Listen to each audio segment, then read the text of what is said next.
Welcome to Let Me Know How It Is, the pop culture podcast about animation, TV, movies, comics, and more. I'm Clifton. I'm Zach Slater. And Frank Melman. We have a special treat for you all today. Zach and Frank got a chance to sit down and interview Emmy award-winning writer Stan Berkowitz. Stan Berkowitz is a writer and story editor for many popular television shows and films. His resume includes work on such shows as Superman the Animated Series, The New Batman Adventures, Batman Beyond, Justice League, Spider-Man the Animated Series, Static Shock, Ben 10 Alien Force, and Batman Brave and the Bold. His live action credits include T.J. Hooker and The Adventures of Superboy. He's written the popular animated film adaptation Superman Batman Public Enemies and Justice League The New Frontier. He is the author of a new book, Beyond the Bat, Secrets of a Superhero Scribe, with illustrations from Dan Reba, available now on Amazon. Please sit back, relax, and enjoy the conversation. Stan Berkowitz, thank you for being here. Glad to be here, Zach. Thank you. Thank you for having me. So the new book is Beyond the Bat, Secrets of a Superhero Scribe. Yep. With art by Dan Reba. So our first question is, what made you go ahead and want to go and do this book? Well, during COVID, I started writing essays. You know, when you're a writer, it's hard to stop with no real plan to make a book out of it. But eventually, COVID just kept dragging on and dragging on. And finally, I showed one of the chapters, the one about the Bible show I worked on, to my wife. And she said, got to do a book. So I took her advice and did it. Beautiful. Sounds like good advice. Yeah, well, it was. I mean, if you've read it, it was, I had a lot of fun writing it. I hope people who read it have a lot of fun too and find it enjoyable. It was definitely a blast for me as a fan of your work for a long time. So it was neat to kind of see the curtain pulled behind some of these shows. But yeah, but there's a lot of stuff in there I didn't know, like the Bible show that you had been working on and the 99, great chapter on that. Oh boy, heartbreaking, but great chapter. that was a rough one. You start, writing an animated series for kids and you wind up, at least the producer of it wound up being charged with blasphemy in the Middle East, actually had to go on trial for it. So yeah, it was quite a journey on that particular show. And it never actually aired here. Finally. Is that correct? The New York Post kind of poisoned the well for an American outlet. Because, you love controversy when you have an adult show. But for kids stuff, controversy is a real bad thing. Mm-hmm. So even a whiff of it, and it just scared away the other networks. I think it's available on Facebook. To this day, it's available on Facebook. Oh, wow. Okay. You have a look at it, you can see that there's just nothing offensive in it at all. And that it was a false alarm on the part of the New York Post, I think. Man, I'm so sorry you had to go through that, though. What a drag. What a drag to work so hard on something. Yeah. So when you first came on, decided to do the show with us, the one credit that really stuck out to me more than anything, for some reason, I kept coming back to this, was you had done the pilot for Spider-Man the Animated Series. I was one of the writers on the episode, which was the show that introduced the lizard character. Right. And as far as I could tell, this was your first animation credit, correct? Yes, the first time I'd ever done animation. And Spider-Man certainly would not be as big as he would become after the Sam Raimi stuff. But this is still a pretty big project, I think, to kind of cut your teeth on and also get the pilot, to even co-write the pilot is I was just sort of like, wow, like how did that happen? Well, a lot of people have been working on it and they just kept writing it, revising it, writing it, revising it. Let's bring in a different writer. Let's bring in a different writer. I think I might have been the last person brought in on it. Okay. In the book, I mentioned that I wondered how there could be so much misunderstanding about a character as plainly revealed and as clearly revealed as Peter Parker. And in fact, including all the villains as well. You really get a sense of who they are from the comic books, and yet script after script after script, draft after draft of the scripts, nobody could agree on it. It's basically that you mentioned that. We were talking amongst ourselves as we were doing prep for this, and I had the question was, so you say, I mean, the characters are fairly defined in the comics. Were you a fan of the comics before you got the job to co-write the No, pilot? I was a DC guy. I grew up with DC Comics. Okay. And right around the time that Stan Lee had what I think was a midlife crisis, and he had that burst of creativity that created all that stuff, which was around 1962. Was that about the year 61, 62? Yeah, right around there. That was when I got old enough to start reading things that didn't have pictures in them. Okay, I got Particularly you. the James Bond books were, my gateway to non books without artwork in them. Gotcha. And once I got to that, I just didn't pay attention. So, I mean, I knew about the shows.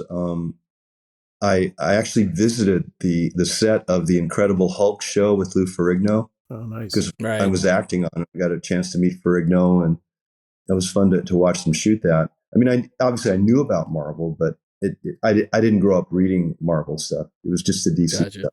Yeah, one of the biggest disappointments of my young life was being told about the Incredible Hulk show and then thinking it was going to be like the comics. And then it was very, very much scaled down to being, I mean, I enjoyed that show with Ferrigno, but it was one of the things where as a kid, I expected to be so much bigger than it was.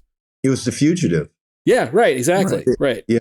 They took the basic structure of The Fugitive and turned it into that. Mm-hmm. The big green guy. Right. But remember, they're shooting those things in 7 or 8 days, and the budget's not really anything. Even the budget for one of those shows is probably the catering budget for the the Hulk features. Right. So they did the best they could. Oh yeah. No, I know. I just one of the things where you're expecting like super villains and big set pieces, and when you're a kid, I mean, I was like, I don't remember how old I was at the time, but yeah, I remember that show fondly, even though it wasn't what I expected. Considering the difference in our ages, my disappointment would have been the George Reeves Superman. Okay. Or even before that, the old Batman serials. Yeah. Where you're sitting there going, well, wait a minute, why not the Joker? I mean, how expensive would it have been to put a guy in makeup, the Joker makeup, or the Batman thing with the wizard? If you're going to have an unknown villain, make it Catwoman, maybe. Right. Do something, and just it's the same disappointment that you experienced. I suffered from that years earlier. Yeah, I could see that. It is a little astonishing considering that, like, what is it? The guy from Casablanca, what's it? Conrad Veidt. Do I have that right? Yeah, the man who laughs. I'm like, it's right there. And you can Google pictures of that, and he looks like the Joker. Yeah, for sure. No, you're right. I mean, these guys were the people who created the comics. In the late 1930s, they were teenagers. They were kids. Clearly, Bob Kane or Bill Finger or somebody from that age group saw the Conrad Veidt movie. Mm-hmm. They saw Dracula.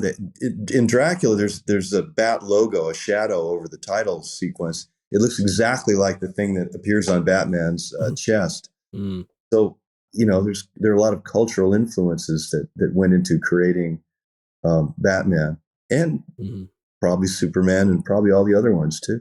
Yeah. So I do think so. Night of the Lizard's a really good pilot, I think. And so you come on kind of like towards the end of that, and I was just curious, sort of like how much was done when you got there.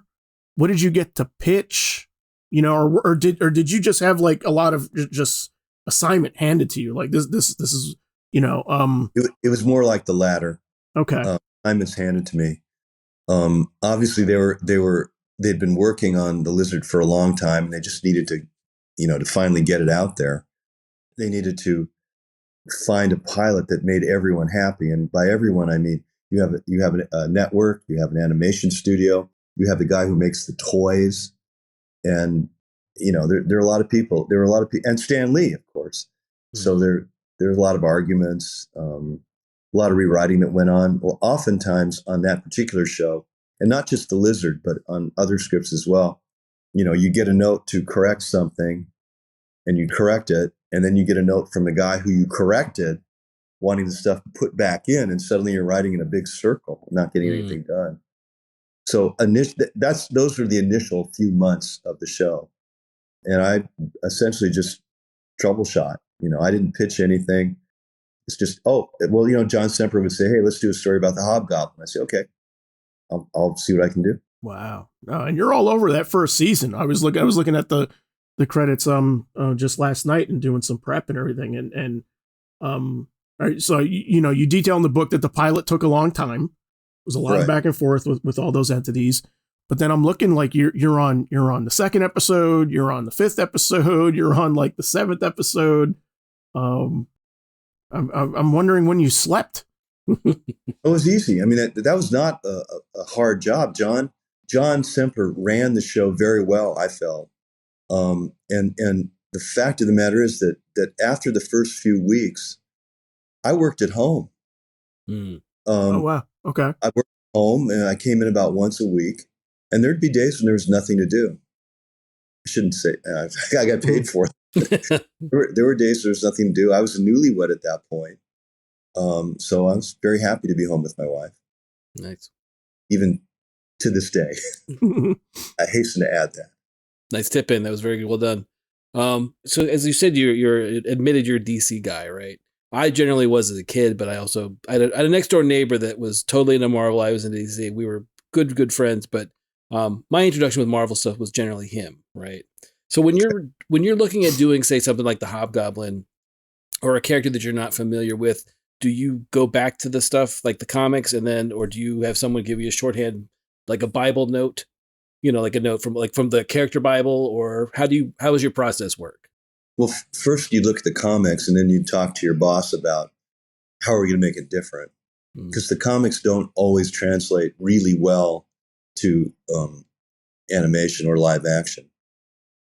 And also the comics were a little dated because we were in they were 30 years old at that point, right? Right. So you have to update them a little bit, make them a little more adult. You have to take into account that the kids get more sophisticated every generation. So there were those kind of modifications that we had to make. Yeah, because it's one of those things I know with the early issues, I should say, of of Amazing Spider-Man. You have Stan Lee and Steve Ditko, and for the first 13, I mean, they're cranking out characters that they're still using today. The Vulture and Lizard and Sandman and all, pretty much most of his rogues galleries in that first year of books. That output of creativity is pretty amazing to read or to go through for the first time. Huge burst of creativity. It's just amazing. It just all poured out. Yeah. Still think it was a midlife crisis for Stan. Yeah, well, he's always said, that he was basically told by his wife, why don't you just write something that's going to please you? So he wrote Fantastic Four #1, and then, the rest is history. It's here we are now with Marvel. But yeah, I just one of those things where we were talking about prep. Do you ever, when you're writing something, do you ever consider the fact that it might be something where it might be the first time a person sees a character outside of the comics, or it might be actually their first exposure to a character? Always. Okay. You always have to consider that. Because I know a lot of times when I look at, I read an interview or I hear another podcast with a creator, with someone like either in comics or animation, a lot of times they'll say, well, Spider-Man the Animated Series was my first introduction to, all of those characters. I hear more so than anything, I hear like Batman the Animated Series was where a lot of times where writers would meet all the Rogues Gallery. And I just got back from a convention in Portland, and we hear that about and Beyond as well. Yeah. It's it's their introduction. Mm-hmm. And then basically from that is where people get into making more animation or making more comics or movies or whatever other outlet they may have for their creativity. So do you have creators tell you that too, that they're like, you're the person I remember for these particular set of characters or for this particular character? I don't know that anybody particularly associates my name with a character. Okay. Because I know, I was going to say, for example, I recently watched the New Kids in Town, the Legion episode with my daughter, and she knows I'd mentioned to her about the Legion, but she'd never really seen them. I mean, she'd never seen the comics. She's only 7. So, but she had a much bigger interest in that. So we watched that episode, then we went on to watch the Justice League Unlimited episode with the Legion as well. But we were also talking about the fact, as doing prep for this, that I think you're the first person to do the Legion outside of comics in another medium. Do you know if that's true or not? Wow. No. Okay. The New Kids script, that was written by Rich Vogel, right? What was it? I've got it in my notes that you did it. Is that not you? If not, I apologize. I thought that we had you down as that. I think I might have done it with Rich. Okay. See, this isn't completely senility on my part. What it is that the stuff just started flowing very, very quickly. Mm-hmm. As writers, we don't really have any input into what the final writer credit would be. Okay. So when you have these group projects, and this Alan Burnett or John Semper would be the one who determined the final credit, and it really didn't matter that much. You're working with your friends mostly, and unlike live action, you don't get any residual based on your credit. So it's not. That's why I don't really. It was never that important to me. Gotcha. Whether I got credit or didn't get credit. Right. But I don't know if that was the very first appearance of the Legion. I would think that there would have been others earlier. I looked up. I did a little digging online, and according to what I saw, that's the first outside of comics. Is there, especially in animation? I know that they did like a Smallville episode, but it's not. I think it's later on with the Legion. It was much later. Yeah. Right. So yeah, I don't believe that they have done anywhere else. I mean, I love the Legion. I'm a huge Legion of Superheroes fan. But who's your favorite from the Legion? Brainy or Chameleon Boy. Those are always two of my favorites. I always like them. Chameleon Boy. I mean, he was a very that character was used a lot. I wrote episodes of the Legion of Superheroes series that Animation did. Right. Yeah. My favorite characters are always the ones that have the stupidest powers. I like Bouncing Boy. Hard not to like Chuck. Too. Yeah, hard not to like Chuck. I love Chuck too. The Substitute episode is so good of the Legion episode. I mean, that is probably my favorite of that show. Yeah, it's such a. I mean, you brought up stupid powers. I mean, the statue guy and Stone Boy. Yeah. And wasn't there one whose arms fell off? Yes. Well, we got the Arm Fell Off Boy was one that I think Mark Waid did for the comics, and then they had a version of that in the James Gunn the Suicide Squad movie. Nathan Fillion played him. Mm-hmm. I don't remember that. I did see the movie. Yeah, it's supposed to be Nathan Fillion's supposed to be a take on Arm. I guess Arm Fell Off Boy. I can't remember what he's called, but when those characters were created, you wonder how drunk the creators were. Yeah, there's a lot. I mean, but if you read, going back to those old late 50s Legion. I'm thinking like the Kurt Swan stuff. That's around that time, right? I remember reading about them in my comic book reading era, which would have been 58, 59, 60, right around there. Yeah. So you've got, I mean, there are times you have stuff where it's like, issue to issue, it's great stuff. And then sometimes you would have just like silly stuff that just, they needed to fill an issue for that month. Yeah. And it also might just be subjective that, some stuff. But again, going back to the characters with powers that aren't that great are kind of silly.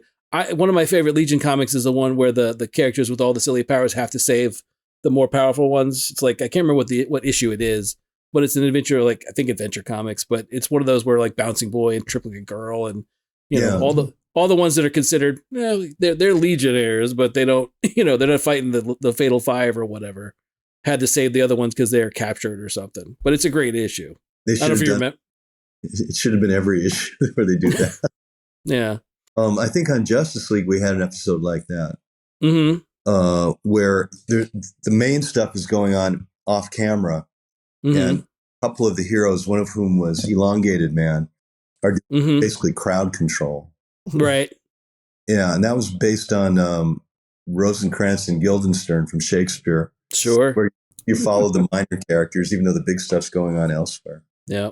No, I love episodes like that. Those episodes are fun. It's a good one. The Booster Gold episode, that's a great one too. I love it.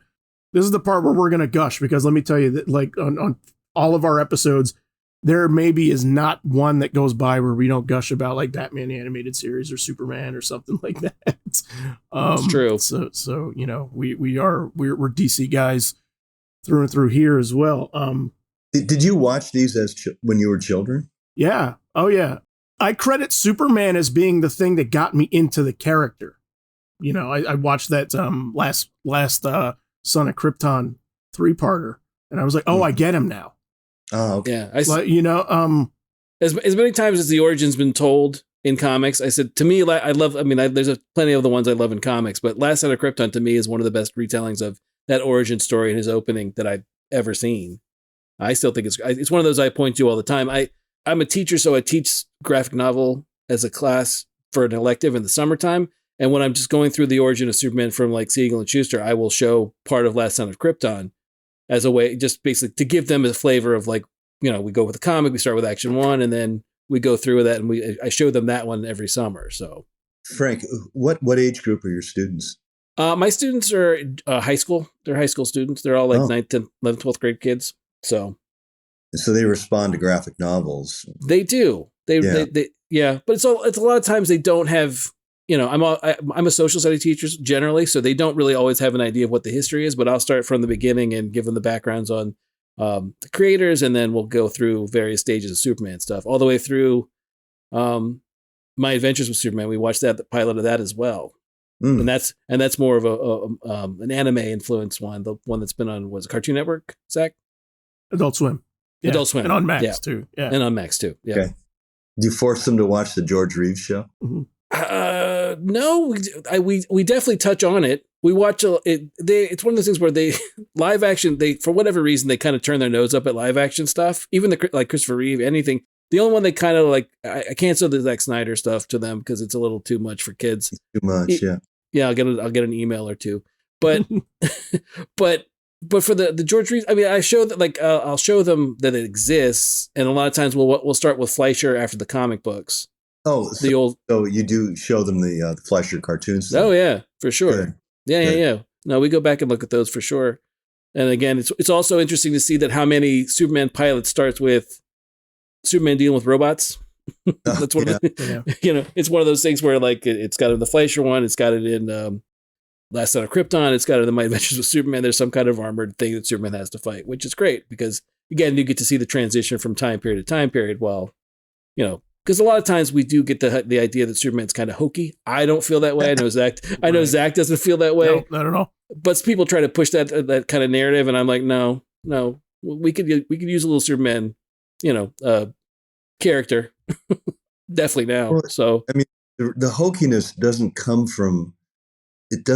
essentially from the adventures or the stuff that he does. The hokiness comes from the fact that he's a nice guy. He's simply too nice of a guy. Yeah. Makes him hard to write for, makes him hard to play if you're an actor. Yeah. It's just, you know, just being a nice guy who wants to help people. That's a tough one, especially when, you know, that kind of nice guy who wants to help people is sort of out of style in the entertainment business. Mm-hmm.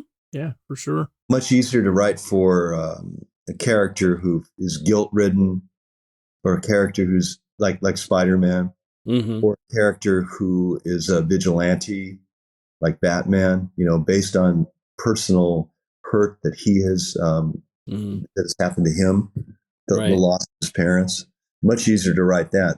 Just being a nice guy, it's tough to write for that. Yeah. The thing that I've always thought, because I've had conversations with friends also that do think Superman's a little hokey, they just don't quite get it.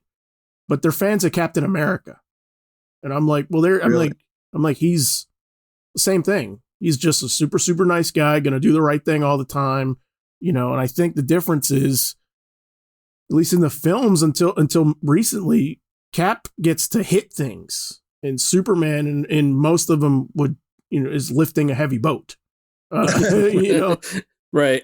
True. And I think that's one of the things for Cap, is that Cap is cool in that way, that he'll beat up the bad guy. And I'm thinking of the movie, Superman is very seldom fought a super villain until the Snyder stuff, and but a little bit in Superman 2. Get a little bit of that with the Kryptonians. A little bit of Superman 2.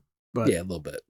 So we're looking at your credits for Superman. A lot of great episodes here, and I'm always curious what sort of, like, did you guys have a traditional writers' room working on that show?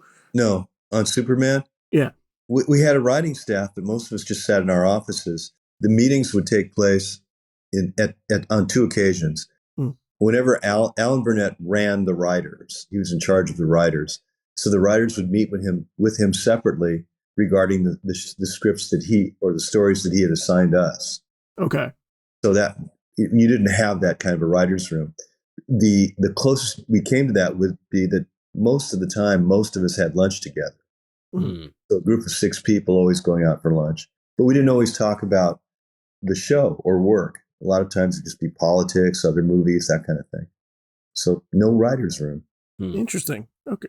And so like who was hashing out the story assignments? So that'd be Alan Burnett. Alan was passing stuff out, and then it was just like, was it him and Bruce and Paul Dini and stuff, just sort of going like, this would be cool, that would be cool, or yeah, those guys talked amongst themselves, those 3 people. Okay. But for the rest of us, we would find out here, we're doing this.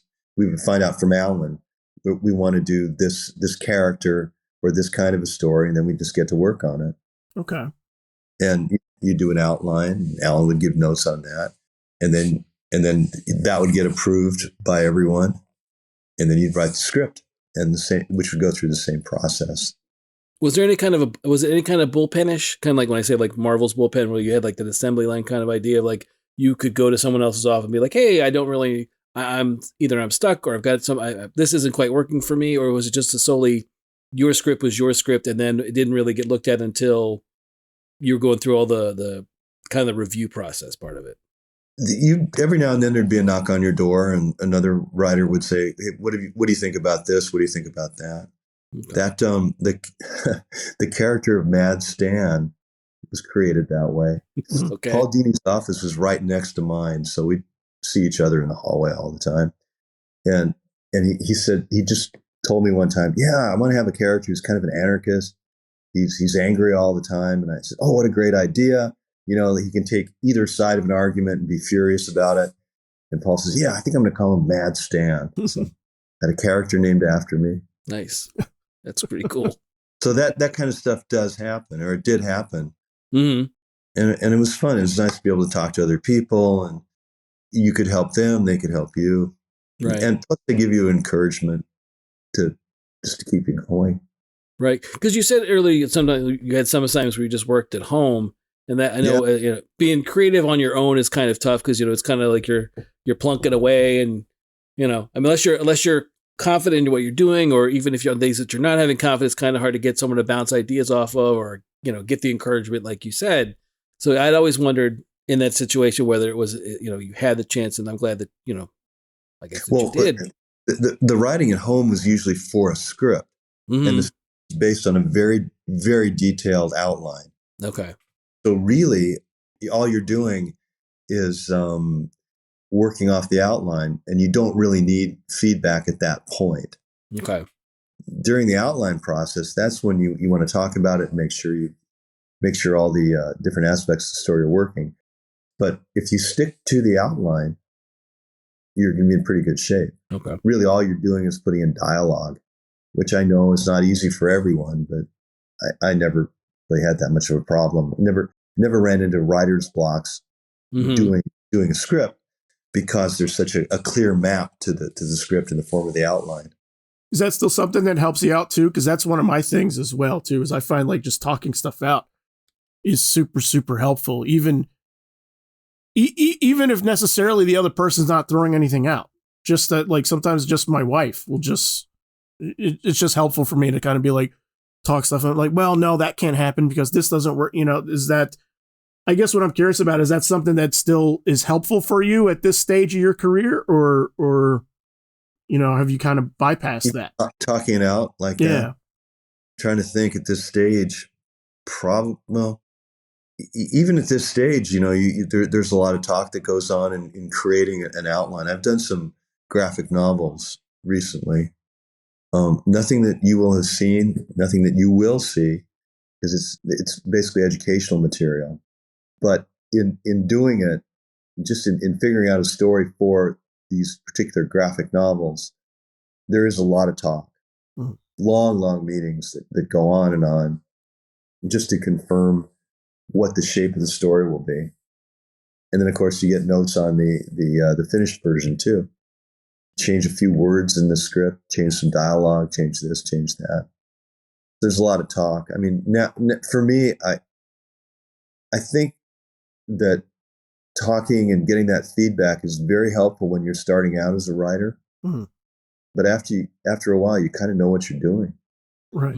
Or you kind of don't want to be bothered by anybody else. Sure, no, I can understand that as well. Absolutely. So I guess, Frank, are you good to jump into Batman Beyond? Sure. Because I'm a little kid, and I know that this is like, treaded stuff at this point, but just the fact that you're making this stuff up from whole cloth this time around. I'm just curious what the development process was like compared to working on Superman and Batman, and also and my understanding is that you guys were developing Batman Beyond while working on the other two simultaneously. Yeah, you have to do that. Otherwise, you're going to wind up with a whole crew that has nothing to do. Right. Okay. So you have to plan. Bruce, Alan, and Paul were the main guys for the development, for envisioning what the series would be. And I was not there for that.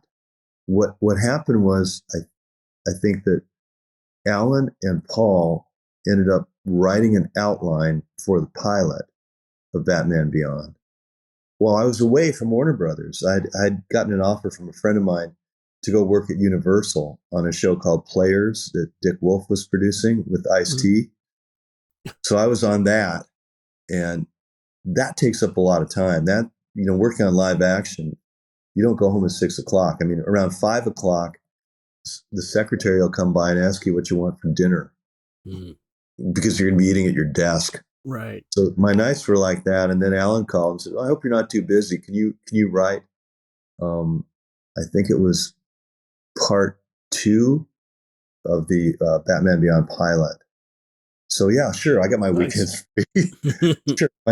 Why not? But then when I came back, the only thing I can really tell you about the development process of that show is that the artists had a very large part in that. Glenn Murakami, James Tucker. Glenn would occasionally draw a picture of a villain, and like for Shriek, for example, Alan handed me Glenn's drawing and said, "This is a villain who uses sound. Go figure out a story for him." So I had that to work with, and there were others too. I mean, the Jokers, right? A gang. How do we deal with a gang? So the artists really had a very large part of the development. I mean, they were. I mean, you wouldn't have had the show without those particular artists with their creative input in creating characters, and of course the background of the city, which wasn't a bad guess as to what the future would look like. No, not at all. I you brought up Shriek, which I know you have some affinity for. I do too. Yeah, it's one of my favorite villains on that show. I don't think he's got a bad appearance, to be perfectly honest. So you get a drawing, and then it's just up to you to make up the backstory, or that was another thing that got talked out among everybody. Well, for Shriek in particular, it wasn't talked out about everybody. It was just me working directly for Alan, and him approving. I assume getting notes from Bruce and Paul. Alan. It would come into Alan and then filter down to me, and I assume the other writers as well. And then we just go ahead and do it. What do you think Alan's strength is? I just like, he's been at this so long. Well, he would tell you that his strength is story structure. Okay. And that's true. But he would probably leave out the important part, which is he is a really superior diplomat. He's really able to get the best out of the people who work for him, avoid arguments and fights, and get the show done. I guess that's called diplomacy, but he was also, I thought, almost an older brother or a father figure to Paul Dini. very, very, not parental, but almost like the uncle you really like. Mm-hmm. Sure. Yeah. I would say that about him. And I don't know if he'd mentioned that, but that certainly is an important strength. I mean, he did something that very, very few people do, which is that he worked for one company for 25 years. Yeah. Yeah. Everybody else was bouncing around, but he was able to ride that bucking bronco, for a quarter of a century, which is quite an achievement. Yeah. I wanted to mention too that John Semper had a bit of that quality too. Not the avuncular thing, but the diplomatic thing where, you're trying to get something done and you're insulted by this person, you're insulted by that person. It just kind of wash over him. I'm sure it made him grind his teeth a bit, but he would just continue on to get the job done. A drastically different atmosphere for John on Spider-Man than for Alan on Superman, Batman Beyond, etc. Part of the reason was that when I got to DC after Marvel, DC, I shouldn't say DC, it's Warner Brothers, but the folks at Warner Brothers had been working together so long on Batman the Animated Series that they knew their strengths and weaknesses, they knew what they needed, they respected each other, and you didn't see the kind of lacerating fights that went on at Spider-Man. I felt that they were a well-oiled machine when I stepped in. You talk in the book like really highly about Jean McCurdy too, and she's one that we did a spotlight on Batman the Animated Series a couple years back, and researching sort of the development of that show. It hit me at that point. I'm like, I don't think we'd get this show without her being sort of like the daring decision maker that she was. Yes. And very supportive of her creative people. Very, very supportive. I wish she were still working, but she retired kind of early, and more power to her. But she was wonderful to work for because you, as a writer and probably as artists, the artists probably felt the same way. You felt trusted. Like, here, go ahead, do it. Right. I trust you. And very, very rarely did anyone have to be pulled back from what they were doing. There were a few other people I've worked for who were like that, where they would Clyde Phillips, who is a friend of mine who's on Dexter. He was like that to work for as well. Just do the best thing and I'll support it, So yeah, those are people you want to work with. Nice. I had a question. One randomly, do you happen to own a Shriek action figure? No. I know they made one. No. Okay, have you ever seen it? No. Okay, just one of those random questions where I'm always curious of the things people work on. I know that I talked to James DeMatteis once about a White Rabbit action figure character he came up with for Marvel. Really? Team Up. Yeah, and he had no idea that it was a thing. So I'm always curious if people who work on characters when they become other things like toys or whatever. There are people who are collectors. Bruce Timm is a huge collector of action figures. I'm not. Gotcha. If they send me something, I'll keep it. Okay. I'm not a collector. Although it does run in my family. I have a cousin who is in the Guinness Book of Records for having the largest collection of Marvel action figures. Really? Oh, wow. The largest collection ever. The guy had 3 kids. Room in his home for all the Marvel action figures. That's and the children were never allowed in the room to play with them. Like, these are stay away. Right. He made the Guinness Book of Records. So maybe it runs in the family, but I didn't catch that gene. Gotcha. And I was more like just saying it, one of those things, if you had just the one, since you were the responsible for all that backstory, so, and all the input on that character and writing him. So I was just curious about that. Again, when doing prep about talking to you, Zach had brought up in the book about part of the book where you mentioned, about you and your friend and being in the writing table or the reading table and getting moved to the other one. And then you have your kind of the child. Yeah, and how you were kind of suspicious of authority. And then looking back at some of the episodes that you wrote, I wanted to talk about you wrote Brave New Metropolis, which is one of my favorites. Yeah, love that one. That one's great. That's a lot of fun. I'm a huge fan of alternate world stories or Me too. Yeah, love those. We wrote. I wrote some for Superboy too back in 1990.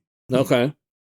Yeah, I remember talking about the live action one, the one with who's the actor in that? Gerard Christopher. That's it. Yeah. But yeah, I love the alternate world stuff. So that episode, I love that one from Superman the Animated Series. Just the look and the. In the comics, there'd been alternate world stories, starting with the Flash of Two Worlds. But yeah, I think anybody in either animation or live action had done any alternate world stories until that Superboy arc. Okay, I'm not sure. I can't think of. I don't know. It's too complicated for children. Well, it's one of the. I mean, the only ones that I think of is. I mean, it's not superhero stuff, but you get all that Star Trek, Mirror Mirror, all that universe, other universe stuff, that kind of thing. Yes, but not so much in superheroes. I can't remember any of the superhero stuff that's from that time or earlier. Where I agree with you, it's not that I could think of. Right. That's got anything. Right after I did Superboy, the show Sliders appeared, which was the alternate world thing. But for me, that was a fun show. For me, just being in an alternate world isn't enough. Mm-hmm. The reason it worked on Superboy, the reason it worked on the Superman cartoons is that the world was shaped by choices that the character made in those different worlds. Mm-hmm. In one of the Superboy episodes, he had become the dictator of the planet. It's like, I'm the strongest. I can do whatever I want. Right. And it was shaped by choices he made. And I kind of like that idea. I mean, not particularly original with me. I mean, this goes back to It's a Wonderful Life. Right. Where, what had James Stewart done in that town, and what if it had never happened? Yeah, that's one of my favorite movies of all time. I love that movie. Yeah, it's we've talked about it here as on the podcast a few times, and the idea of it being an early alternate world story that not everyone thinks about it necessarily being that way, but it is. But the alternate world has to relate to the character, your main character. You can't just go to a world where, there are two suns in the sky and it's really hot, because that's what Sliders was doing, as I recall. Yeah. Why bother? Yeah. It should be something you've done, So you meet the alternate, as the Justice Lord story in A Better World. You meet the. I was about to get to that one. That was about what I was about to mention next, because that's again one of my favorite two-parter from that one. Mine too. Just that open, still, it's an amazing open. I love that open with Luthor. Again, it's one of those things where it turns everything on its head. Yeah. You think that it's bad enough Luthor's in the White House, but oh no, it's about to get much worse. And then we fast forward to seeing what it is with the Justice League being the Justice Lords and being lording it over the planet. It's a great head fake. Yeah, it's a great awesome. head fake. I love that we have no idea that that's a different Superman that we're looking at. Yeah, it took about 7 or 8 minutes to reveal that these that you started in a different world. Yeah. Yeah, but that's a terrific one. Yeah, I love those. If you're writing for an adult mind, which we were kind of viewing the shows as being for children, but also for adults. Mm-hmm. Really, when you're writing about superheroes for adults, the story should usually be about abuse of power or the handling of power.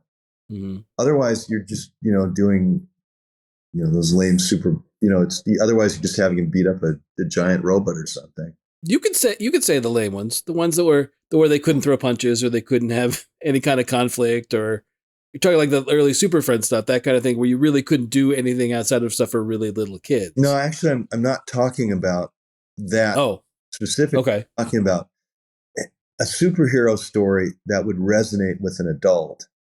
Mm-hmm. Should I think deal with power, the use of power, right, or the abuse of power, and certainly that's why A Better World resonated with you guys, is that it's about the abuse of power. Mm-hmm. It's about how to handle power, and otherwise, it's some adventure where there's a space alien, or it's not. It doesn't really relate to an adult. It loses. It won't resonate with adults. unless you're dealing with the extreme power that these people have. Yeah. Those episodes are great. Love those. There's a great scene in there with Batman fighting his counterpart. Yes. And the dialogue and the staging is done in a way that you're not sure which is saying what. Yeah, that was Bruce Timm. I didn't write it that way, but Bruce said, I'm good, where you're not sure who's saying what. But it's still, I mean, I saw it recently, and it's pretty clear who's saying what. And what finally resonates, you know, our parents would be so proud of us, so proud of you for what you did. And that's what gets to him. That's what got to the alternate world Batman. Do you know where that show came from? The inspiration for that? It was the Crime Syndicate. Yeah, that makes sense. Sure. Right. Yeah, I always enjoyed the Earth 3 counter. I remember rereading the Crime Syndicate story and going, this won't work. This is terrible. It's stupid. The concept's not bad. It's just one of those. Yeah, I agree with you. Those early issues are not. Yeah, I've always liked them as an idea when I see them and stuff. So we were again just bouncing ideas. We're talking about stuff about talking to you.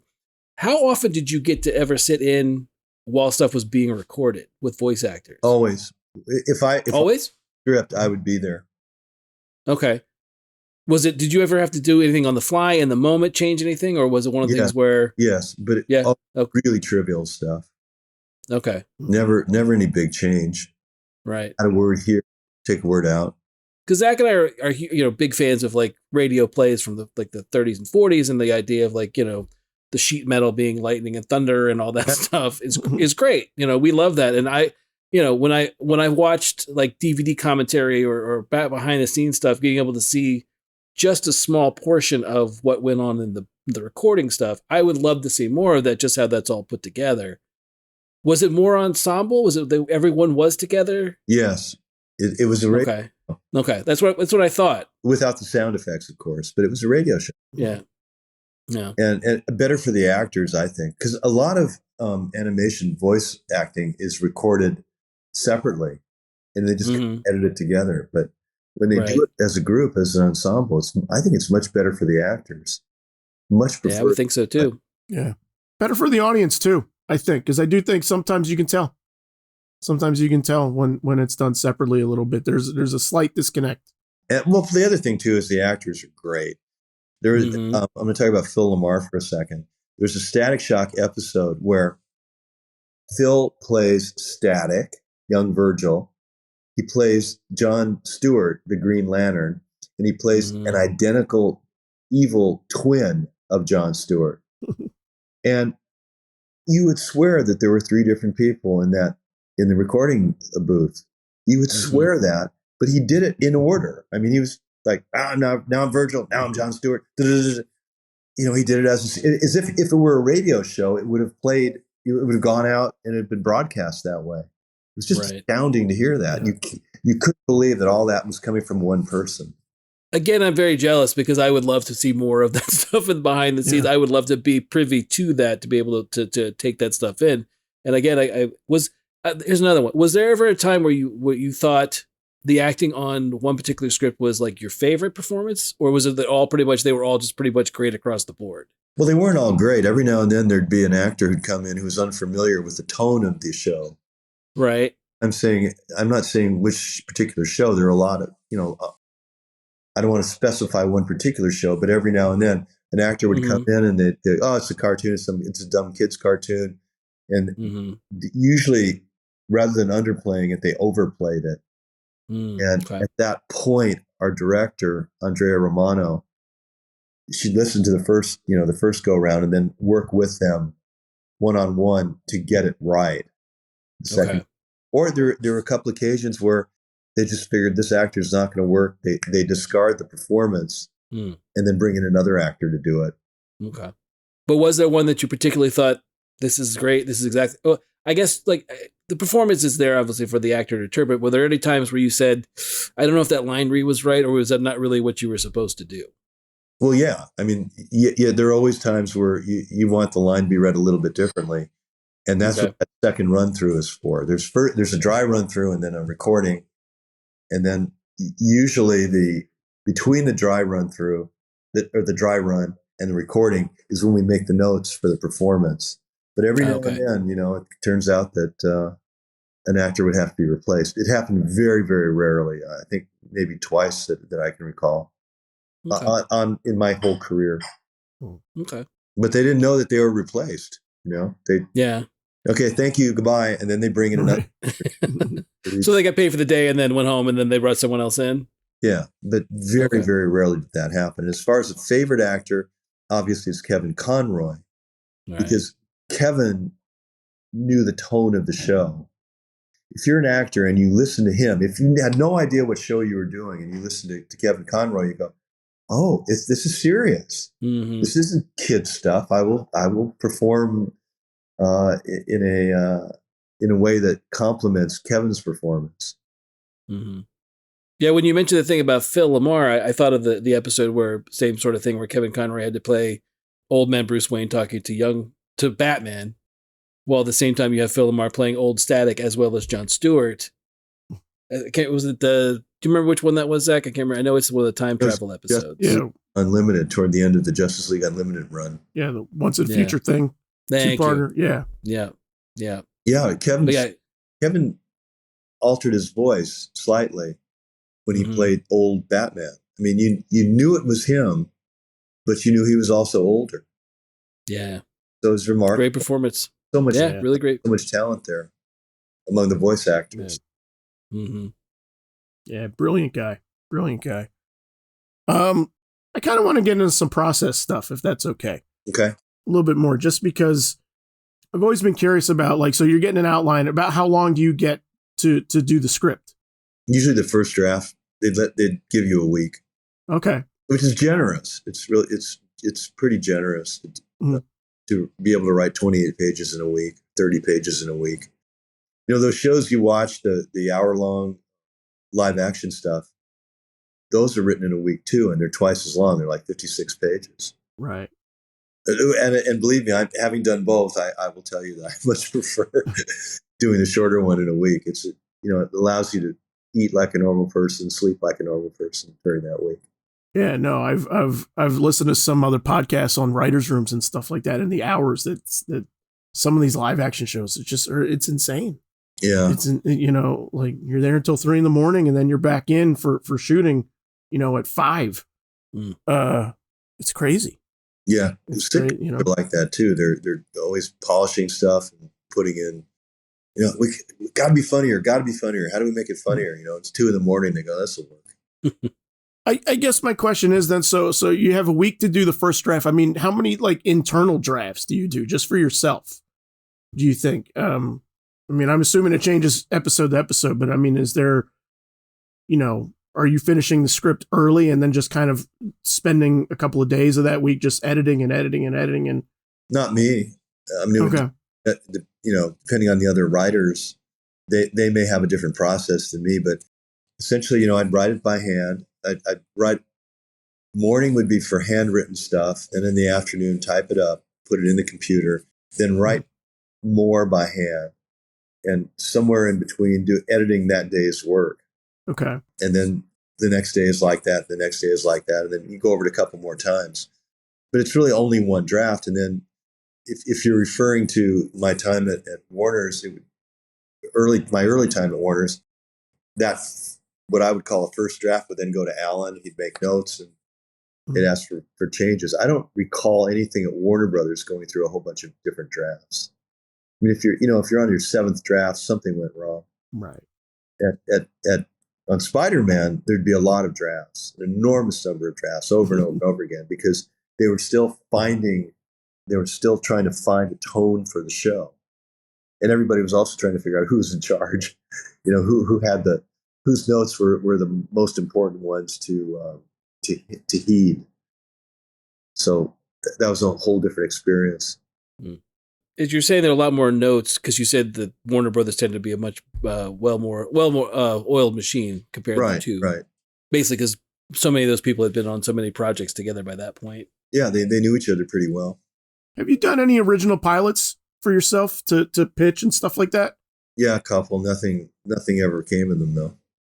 Is the process any different for writing something that you're coming up whole cloth as opposed to like an outline that's handed to you? Yeah, it's harder. Okay. Once you're told what the subject is, you're more focused. Mm. I think when you know, hey, it's got to be about this, or a guy who does this, or a woman who does that, it focuses you. But when you have a blank page, you can just write anything you want. That can be problematic. Yeah, I think for me, it's always kind of it's a luxury when you get to the point that you have a super fleshed out outline, and then for me, I just feel kind of free to hit the script, and I'm writing without fear at that point, just because like nothing's surprising me. I know exactly where everything's going to go. Because wrote an outline, you know exactly where everything will go. But for me, I think like dreaming something up, like before that phase, like just in the brainstorming phase, before you're even getting into an outline or even a beat sheet kind of thing. This is an aspect of writing that I don't think ever gets talked about, really. I'm very curious about sort of cleanup sessions with people's brainstorming, like in their notebooks or on their sheets. Like, like how is it that you organize your thoughts as something is coming to life in your head, and then you're looking over and then go, okay, well, this doesn't work here. This doesn't work here. I'm just curious about that for writers that I don't really see it gets touched upon ever. You mean editing your own stuff? Yeah. Yeah. You do that. I mean, editing your own stuff just seems like a very natural thing and not particularly mysterious. I mean, any of your listeners, if they write a letter, they will edit the letter.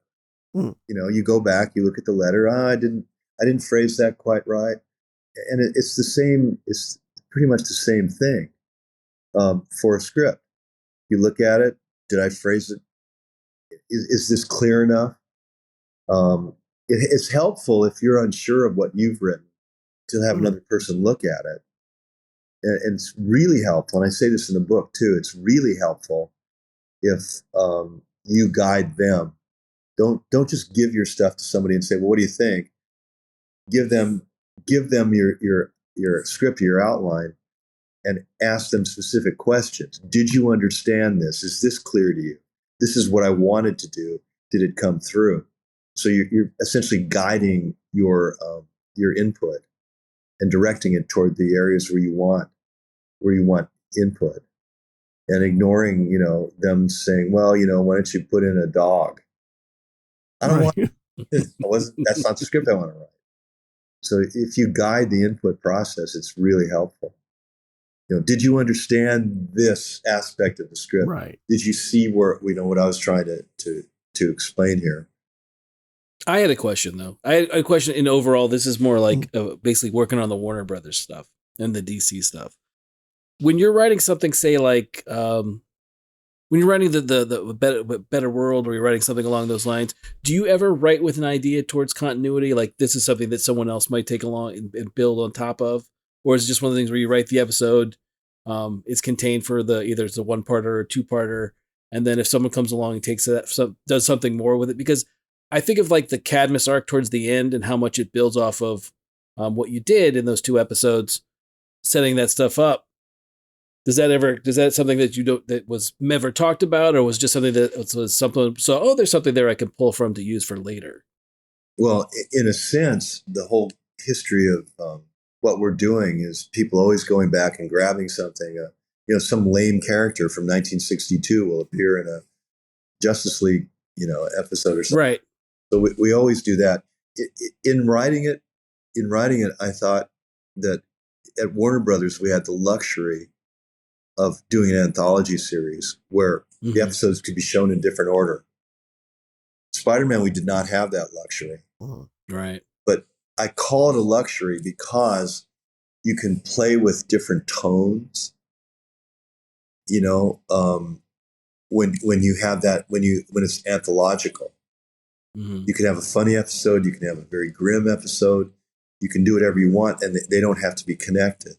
When you start connecting them, it's much more difficult because it allows for less fluctuation in tone. Mm-hmm. So I prefer anthology, but clearly the audience prefers serialized stuff. I don't know why. The anthologies it allows you more freedom, more creativity. And I'll ask you guys a question. Does the phrase "to serve man" mean anything to either of you? Mm-hmm. Absolutely. Okay. One of my favorite Yes. shows ever. From an anthology series. Yeah. Right. You couldn't have done that on a serialized show. Right. Sure. So you can really punch the audience pretty hard with anthology, but in a serialized version, you can't really do that. The last serial thing that Tegan and I watched was Ozark. It was Okay. Okay. Yeah. Liked it. I liked it a lot. Mm-hmm. But can I tell you about any specific episode? No. For me, it's usually lines or moments from that show that I'm like, so and so said this or this particular thing. I agree with you. That particular thing happened for that particular show. But on the other hand, I still remember that Twilight Zone episode from 1961 or whatever it was. Right. So yeah, I think the problem, well, maybe not the problem, but just one of the things where you start to world build along those lines for like the superhero stuff is where you start to have your need to kind of try to keep sense of all the continuity. Yeah. And there, like you said, some people love continuity and want to be mired in it, and some people really don't.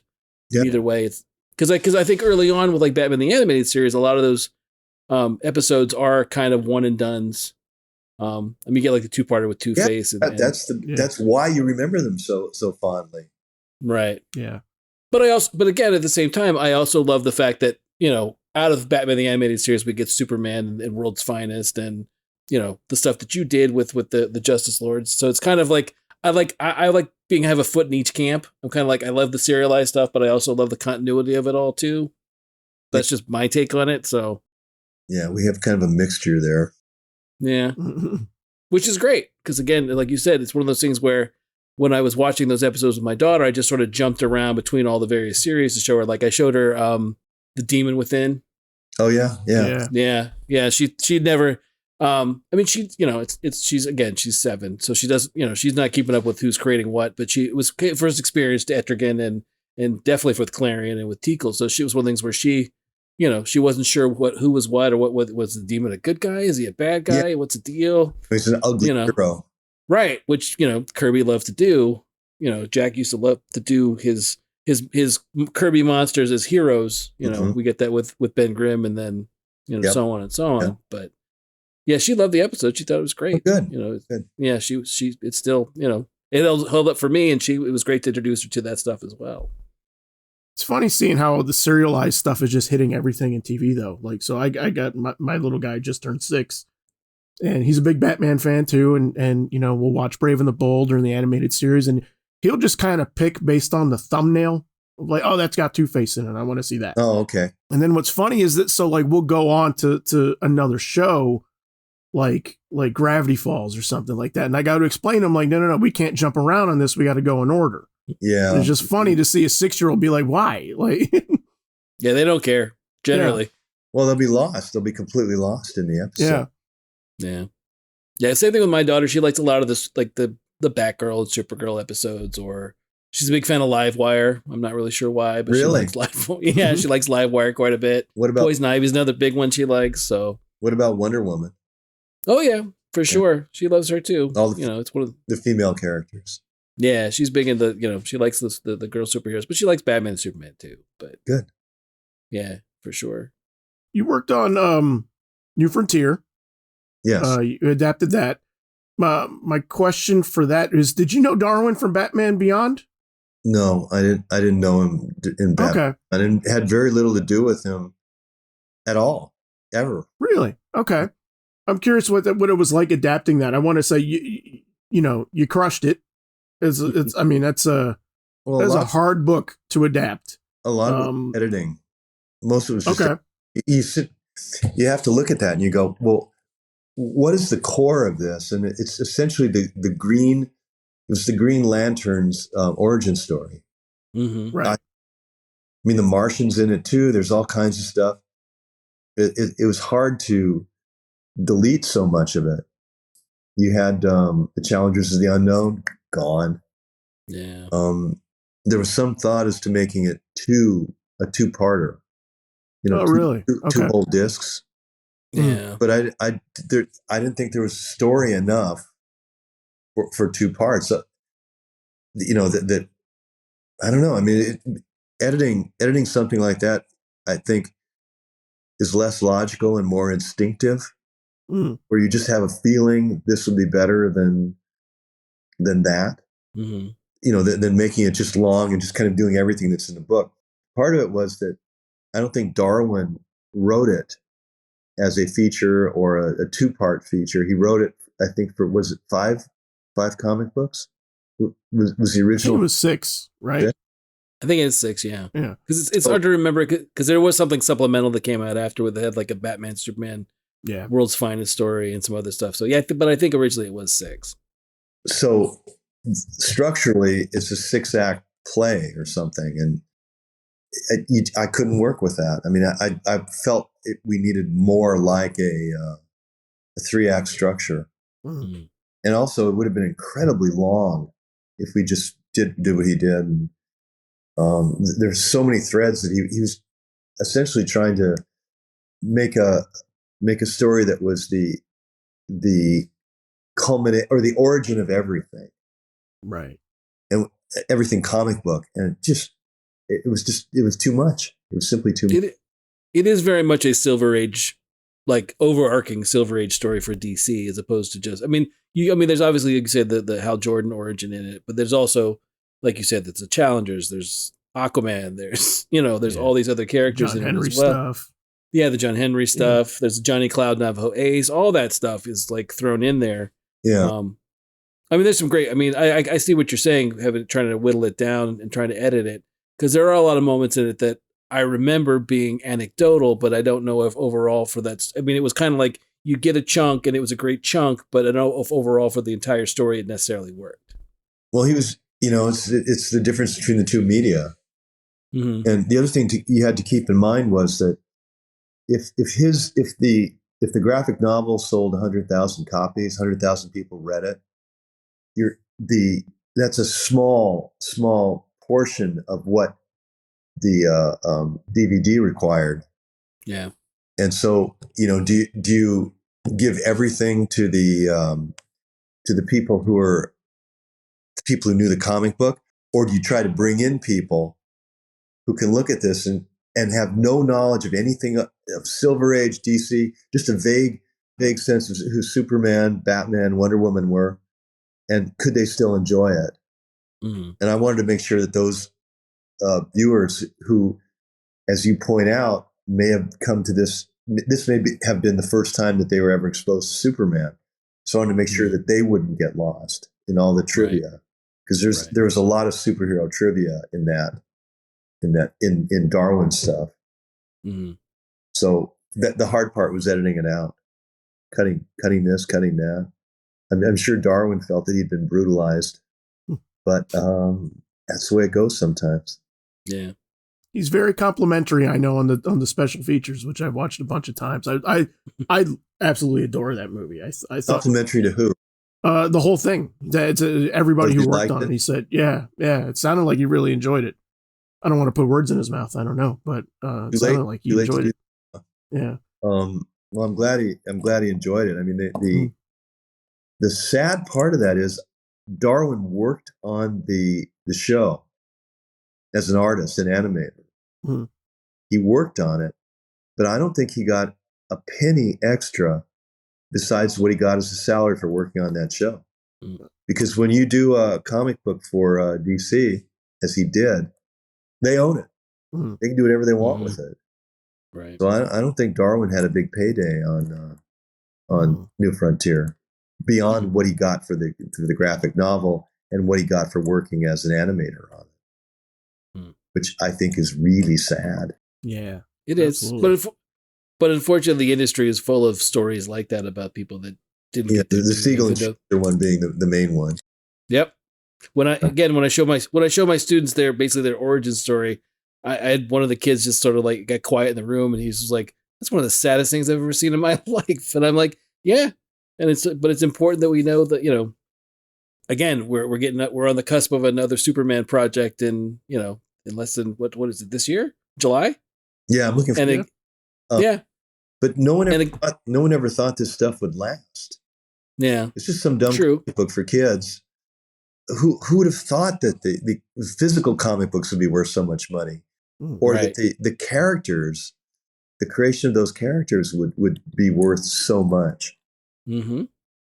But that character's endured for over almost 85 years at this point. I mean, it's what 38, so it'd be 80, yeah, about 80. yeah. Yeah, 80, So it's you're been, right, 85. so it's one of those things where, again, when I show them that stuff, I'm like, no, there's a reason. I want you to understand that this is where it comes from. But they had to fight and have people push their cause along just to get their due, much less paid for a character that they created, which arguably brought us to where we are with everything that they enjoy that's anything superhero related. So Yeah, I think Bob Kane worked his deal out a lot better than Siegel and Schuster. I'm not sure though. well, it's depending on what you read. Bob Kane, he did have a better deal, but he also, at the expense of other people, he did basically work. I mean, it was one of the things where, at least what I've read, from what I've read in books, Yeah. He knew that Siegel and Schuster was going to push DC to get their rights back, so he kind of beat him to the punch and said, "Oh, by the way, Siegel and Schuster's basically following me in the office to get the rights back." Uh-huh. So, yeah. So basically, and the other thing was DC tried to basically play hardball with him, and he said, "Well, I created it for you when I wasn't old enough. When I came over to Ellis Island, I lied about my age. So basically, I created something for you when I was a minor." And that's how he got the deal, the sweetheart deal that he got. But he also kind of screwed over Siegel and Schuster on the way out of the office, be like, "Oh yeah, by the way, they're going to try to do the same thing with Superman." Bye. So at least that's what I've read. Again, that's anecdotal. Wow, It's not. That's a great story. I love that. It is, but it's one of those things where, like we talked about, there's plenty of people that just didn't get their due or like Kirby's another one where I think about, he's kind of, that Moses figure watching all this stuff or envisioning all this stuff, but not really able to go in the promised land of, because he envisioned the idea that, no, this stuff that we're doing, well, some people say it's for kids or it's not, it's crude or whatever, it's going to be movies one day. And he was right. I mean, the Marvel Cinematic Universe, I don't know if he could have predicted how big it would become. I never would have thought that. Yeah. But he, there's interview stuff with him and him saying, "Oh, no. I remember I think it's John Romita Sr. saying, we're doing art, fellas. It's like we're doing actual art. This is what we're doing every day. And it's going to outlive us and be much bigger than we are." Very prescient. Yeah. The Kirby stuff makes me sad that he just never got to see it. Yeah. He never got to see how big, Stan got to see it be huge and got to be celebrated for it, which is great. I'm happy about that. But, speaking of which, what was your experience with Stan like? How was Stan? Well, that's in the book too. Stan, this is going to sound terrible, but he was just another writer. There was no ego. It's like, okay, all right, maybe this, if you do this here in the outline, this will work. If you had an idea that he liked better than his own, you would go with it. He was fine. I mean, but I never felt like he was trying to impress anybody. He was simply another writer in the room who had a very clear idea of what writing should be and what a story should be. And that's in the book very clearly, where he stands up and delineates the difference between a story and a series of incidents. I'm sure that he, working in comic books, had seen people pitch ideas that were nothing more than a series of incidents. Right. And it bothered him because he had a traditional sense of what a story should be and what a story shouldn't be. And even, years later, when I was working with Dwayne McDuffie, Dwayne and I would both complain about, like a would-be writer turning in a script that was essentially just a fight. Uh-huh. Oh, look, a fight. Yeah, big deal. Thank you. What's the story? They would go, well, Superman fights a mummy or something like that. And it would just bother us no end because it's not really a story. And Stan articulated that pretty well in a group meeting that we all had. And again, that seems in the book. Okay. And Stan, by the way, there are 4 old men that I write about in this book. Mm-hmm. Stan is one, and then there were 3 other guys. Stan's the only one who left the business happy. The other 3 miserably angry people, and you think, God, why? Too bad. You made a lot of money. You can have a very pleasant retirement, but man, really miserable at the miserable. careers. That's too bad. have to look into that. Speaking of Dwayne McDuffie, how again, he's another writer that we've talked about extensively. His name comes up a fair amount. Same thing. Was he again getting to the Cadmus stuff? I'm trying to think how do I phrase the question. What was it like working with him? I guess it was great. I mean, just a fountain of ideas. He never ran dry. I mean, that was the great part. I wasn't there I sort of quit in the middle of the Cadmus arc in order to go work on that Bible show in England. But later on, I worked for Dwayne on Ben 10. Oh, that's right. And by the way, we did drag him to England to do an episode or two of the Bible show. But after that, I worked for him on Ben 10. And it's just great. I mean, the meetings were really long, but they were always interesting. And Dwayne always had good ideas. He's a brilliant man. And always tried to figure out, you never got to a point in the story where, Jesus, I don't know where this is going to go. And Dwayne would always be there and always have an idea for that. Nice. So I was always a fan of his stuff. I think I first discovered him when he was doing the Milestone stuff for DC. Yes. Yeah, I read a lot of his stuff there. And then when he was on the animated, I'm a big fan of his stuff there too. Static was his first animated script. Yeah. Yeah, it's those Milestone books are really, again, it's one of those things where those were great. Really enjoyed those and really liked the animated. Yeah, because the characters were down to earth. Mm-hmm. They had lives. These were people who had to go to work, had to go to school during the day. So Dwayne's stuff was very grounded, I felt. And that was a good thing to have especially for the animated series, for Static Shock. Well, we've talked before. I think we did an episode when we did our episode on teenage superheroes. I said that for me, it's Peter Parker and it's Virgil, and then when you're talking about staples of basically when you're talking about teenage moments or teenage heroes that throughout comics, those are some of the big ones. Invincible's another one because that one changes a lot of things that I at least superheroes storytelling. But I always go back to when I'm talking about teen heroes, talk about Virgil and Static and how important that book is. And it's one of the things where I think people know, which again, not a bad thing, but I think more people know the animated series more than they know anything about the comics. Oh, sure. Always. That's always the case. Yeah.